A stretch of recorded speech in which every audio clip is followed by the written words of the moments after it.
આજે ગુજરાત માટે ખૂબ ખુશીનો દિવસ છે અને ઐતિહાસિક દિવસ છે, કેમ કે આજે 40 જેટલી અત્યાધુનિક બસોનું લોકાર્પણ આદરણીય ગૃહમંત્રી રાજ્ય પરિવહન મંત્રી શ્રી હર્ષભાઈ સંઘવી સાહેબ દ્વારા કરવામાં આવ્યું છે।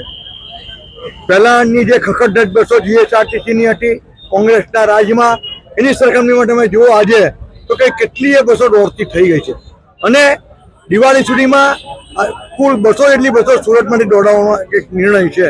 આનાથી ગામડાથી ગામડા, શહેરથી શહેરની કનેક્ટિવિટી વધશે, રાજ્યનો આર્થિક અને સામાજિક વિકાસ વધશે। જીએસઆરટીસીની આખી સમગ્ર કેરિયરમાં આ એક ક્રાંતિકારી પગલું છે અને એનો ગુજરાતની પ્રજાને ખૂબ મોટા પ્રમાણમાં લાભ મળશે।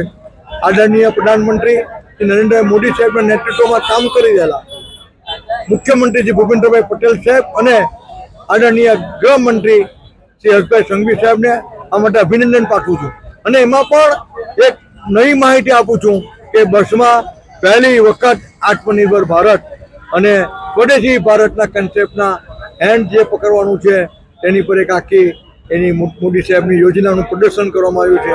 તે એક આજે નવો નિર્ણય છે, એને માટે પણ અભિનંદન પાઠવું છું। આધુનિક બસોમાં શું સુવિધા આપી?